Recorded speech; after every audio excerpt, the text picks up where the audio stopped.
So, Call of Duty Cold War has been out for about 2 weeks now, and I wanted to give my initial thoughts and opinions on the game. What's going on, guys? Tyler from the Denmen here. This Call of Duty is one of the most important Call of Duty games to be released in many years. Coming off the huge success from Modern Warfare, it's very important for Treyarch to keep up this momentum and keep the Call of Duty franchise alive. Ever since the horrible release of Infinite Warfare, Call of Duty has been one of those names in video games where it's just been slowly declining over time.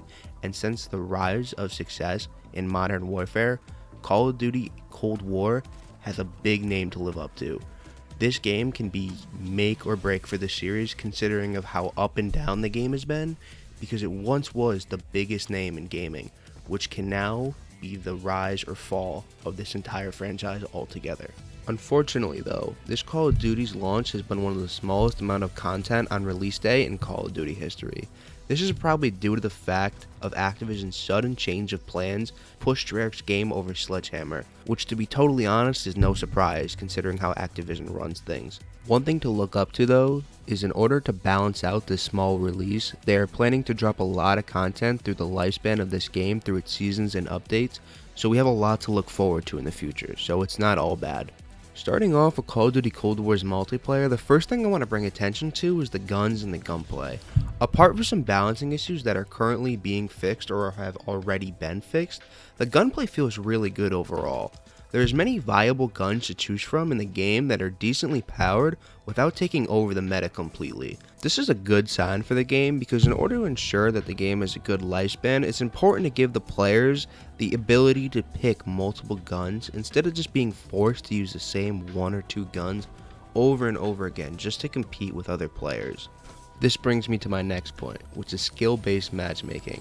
This is probably one of the biggest things that you'll notice right away in the game, and it greatly affects how the game flows and how you play in it.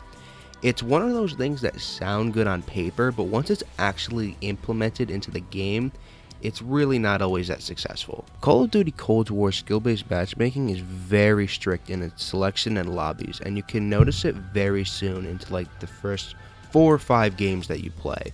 The problem with skill-based matchmaking is the fact that it forces you to be trying as hard as you can pretty much every game. Now of course when you play you're going in the mindset of at least trying to be good for the most part, but initially it feels like the longer you play the game the more frustrating it can become constantly playing people who are better than you or equal to you. And it just makes it harder to turn into a one-man army and simply pop off game after game. It's not impossible, but it's just way more difficult. Moving on to the maps, you'll find that there are only 8 maps on the actual release day. Some maps like Cartel, Armada, and Miami have a very good balance and feel good for almost most of the weapons in the game, but the remainder of the maps feel very situational. They aren't necessarily bad, it just feels as if they're using long or short range weapons in the map that will give you an instant advantage just by using them. This isn't a bad thing per se, it definitely adds more depth and situational for each map, which is pretty good. It adds a lot more playability.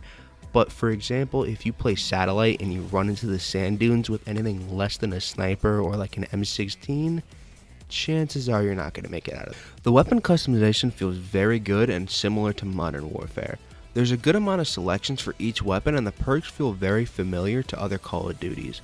People who have been playing Call of Duty for a long time will definitely feel very at home with how the game runs in this situation. The weapon attachments feel good and you definitely notice the effect it has on your weapons. You'll definitely feel if you're not using the right things on the right gun. One big problem about the camos in the game is how grindy it is to get your weapon to the correct level. In order to get gold on all these guns, you have to level all the guns up to level 50, which can definitely take a long time considering how much XP you need to get them all the way there. While this definitely adds more of a grind to the game, it can also be kind of annoying, wasting time when trying to complete challenges when you just don't have the gun at the correct level. The challenges themselves aren't too bad and they're definitely very completable, but the fact that you have to get them to the correct level definitely can be a red flag for some people trying to get all the weapons to gold in a short amount of time. For the moment, the operators you can select are pretty simple, but are bound to change in the coming seasons. With all the battle passes and additions to all the games coming soon, there'll definitely be more of a selection, but for the moment, there's only about 8 people per team. The score streaks in this game feel very solid and satisfying, which is always refreshing to see in a Call of Duty multiplayer game. They definitely feel rewarding, and you'll definitely feel powerful when using them, which is very important for a score streak. Another change to this game is in the leveling system. Prestiging is different in this multiplayer, where the first prestige resets your level, but not any of your guns, and then every prestige after that doesn't reset anything, and just keeps prestiging as you level up. Every level 50 otherwise is where you rank up your prestige, not by resetting it with prestige tokens or resets like past games. This multiplayer, despite its smaller release, definitely has a lot of open potential, and it's safe to say that this Call of Duty will live out its full lifespan. Considering how much they're planning on adding this game, which is said to be a lot, this game definitely has the potential to be very, very good. There are some glaring problems in the multiplayer section, but depending on how the community feels about it, they will most likely iron themselves out. It all just depends on how much Treyarch can release in the matter of time that this game will last, because that is very important to keep this game going. Now moving on to the next part of Call of Duty Cold War, the zombies. After the absolute mess that was Black Ops 4 Zombies, it is absolutely crucial that the zombies corrected the past mistakes and set this game mode off on the right path. After seeing the first launch trailer, I was initially skeptical of how the game would perform considering all of the big progression changes to the game, but after a considerable amount of time into playing, I can for sure say that this is one of the best zombies experience we've had since Call of Duty Black Ops 3. This Zombies is very good, but there's a lot of things that's worth mentioning.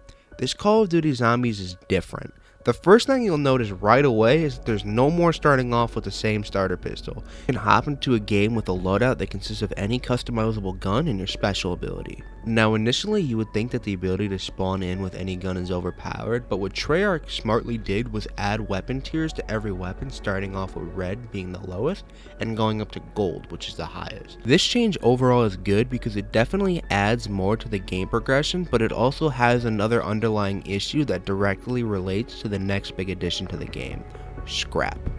Now whenever you kill a zombie, there is a chance that each kill can drop either green or blue rarity of scrap.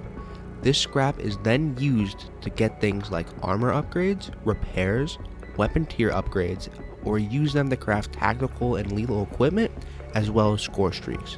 This is without a doubt a great feature that adds a deep level of progression to the game, but this also causes a problem with your weapons at the start and the middle of the game, because you end up committing a ton of scrap into your weapons in order to rank them up quick. This causes a huge scrap grind for the first 25 rounds of the game.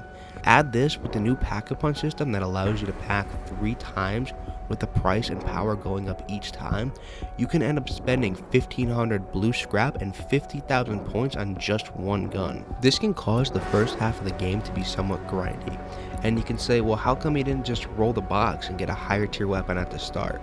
Well, you can't do this because they have actually changed how the box works, where as the rounds get higher, the chances of getting a better weapon actually increase. This is a feature I'm really not a huge fan of, but I understand why they added this feature in order to balance out the weapon upgrade and tier system. Moving on to some smaller new additions Treyarch has changed, they've also changed up the point system. In the older games, you would get 10 points per hit and then 90 to 120 points per kill, but now in Call of Duty Cold War, you get 90 points per kill and 115 points per headshot kill. This is one of the changes I have a big problem with because it slows down the early rounds, and it now costs 50,000 points to fully pack a punch a weapon, and it's just too difficult to earn points. A good fix to this would be to have zombies have a random chance to drop a small amount of points on the ground after a kill, just to make it more balanced overall, kind of the same way scrap works. Another addition to the gameplay is the ability to buy all the perks on the map at once. This feature allows for more flexibility on perks and makes it so every perk can be used and not just the same 4. Moving on to the last notable additions, we have the special abilities. These work very similar to how Black Ops 4's work, but they do a good job balancing them out, unlike Black Ops 4's, where you don't spawn in with the best weapon in the game. In Cold War, these don't make you overly powerful, but it makes the gameplay enhanced, which is exactly how a special ability should work in Zombies. There are 5 abilities and they are all helpful, but 2 of the abilities, Ring of Fire and Aether Shroud, are the most used and helpful. This new system definitely is an improvement from Black Ops 4, and I'm excited to see what the new abilities and new additions they will add in the coming updates. Now, moving on to the map D Machine. This definitely does a very good job of remaking a classic map without making it feel like just a simple remake. This map feels like its own map, while still having a touch of nostalgia of the first Zombies map ever created. In addition, to be able to enter the Dark Ether is very cool and exciting, and is really interesting to see what will be done in the future with this new feature. The ability to buy ammo all around the map is definitely useful to say the least, but it without a doubt makes the game easier for long runs, considering how many points you'll have in the late rounds. The ray gun is by far the best weapon in the game, currently making its return from previous games, only this time the gun is actually good. Now moving on to the actual wonder weapon, the DIE machine. This weapon is very underwhelming. The ability to have infinite ammo is definitely nice, but the problem is that the ammo you actually get from it is practically useless after round 30. There are 4 elemental upgrades to this weapon, and all of them aren't very good, with the exception of the lightning upgrade, but this too falls after around 30. It sucks to see this because this weapon is definitely very cool, but it just loses most of its practicality. Overall, I think that this Zombies experience is great. It has a ton of potential with new features that have been added, and I'm extremely happy to finally have a good Zombies experience again, and I'm excited to see where all of this leads to. Now moving on to the last part of Call of Duty Cold War, we are moving on to the Cold War campaign. Call of Duty's Cold War campaign definitely doesn't point after it being the direct sequel to one of the best campaigns in Call of Duty history, Black Ops 1. Now, fair warning now for anyone who hasn't completed the story yet, there will be spoilers ahead, so if you don't want to know what happens, click off now. Call of Duty Cold War takes place in 1981, with the peak of the Cold War just ahead. With the threat of the communists rising, a CIA group gets word of a threat named Perseus, who has obtained an American nuclear device. In this game, you play as a CIA agent known as Bell, who is known to be an associate and friend of Special Officer Adler. Throughout the story, you play as Bell and Mason as you attempt to track down Perseus and his associates to locate the stolen nuke. After finally tracking down Perseus, you realize his true goal was to launch Operation Greenlight and not just the one nuke. Operation Greenlight is a plan to launch every American nuke at Europe and blame all of the attacks on them. After learning about Perseus's plan, he escapes, and Adler, having nowhere to turn to, turns to his associate Bell. With Adler having no other options, he attempts to drug Bell in order to find out what Bell found in his time in Vietnam in a secret Soviet bunker. While Bell is drugged, he hears a voice in his head telling him not to trust Adler, and what we come to find is that Bell is not actually a CIA operative, but once actually worked for Perseus, but he was shot and betrayed by his ally Arash Kadabar. Where Bell was shot, Adler was actually on a mission in the place that Bell was shot, so when Adler found his body, he brought him back to headquarters to interrogate him. But when the interrogation didn't work, Adler decided to brainwash him and thinking he was working for the CIA. He used this by putting all of Adler's memories inside of his head and successfully tricked Bell into thinking he was a soldier with Adler.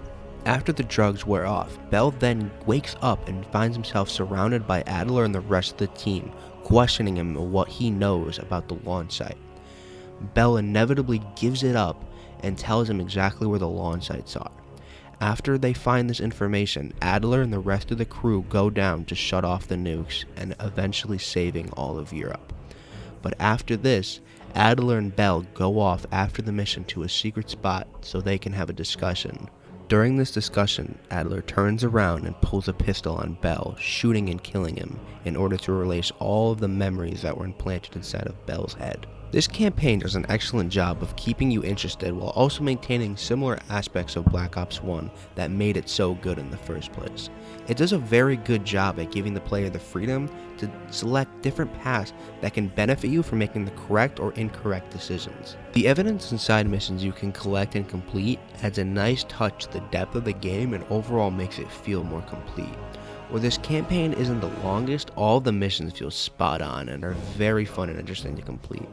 Missions like Break On Through and Desperate Measures add a depth and storytelling as well as interesting decision making that you don't see often in Call of Duty, and is a great touch to the progression and storytelling. Here inside of the KGB headquarters, you also get to see a young Imran Zakayev. It is a nice Easter egg to Call of Duty Modern Warfare 4, where he was the main antagonist. The ability to have multiple endings also adds a nice touch to the overall depth of the game that definitely doesn't go unnoticed. Where there's only one correct ending, it is still nice to have multiple options to give the game and the players a greater feel. The ability to turn on Adler and the people who brainwashed you is a surprising and interesting plot that brings a lot to the story. This is one of the better campaigns we've had in a while, and it definitely does a great job at continuing the story left off by Black Ops 1 and giving the fans an amazing story to complete. Overall, this is a pretty good Call of Duty and it has a lot of potential. The multiplayer can use a bit of work and we'll have to see how the game improves as the seasons go on, but I'm not 100% sure if adding the content over time instead of all at once was the best decision, but time will tell. The Zombies is a great experience for hardcore zombie fans and new players alike, and is probably the highlight of Cold War. And to wrap it up together, the campaign fits in perfectly while giving a well-deserved sequel to Black Ops 1. Anyways, thank you all for tuning in, and if you like this video, feel free to like and subscribe, and from here at the Denmen, we hope you have a wonderful day.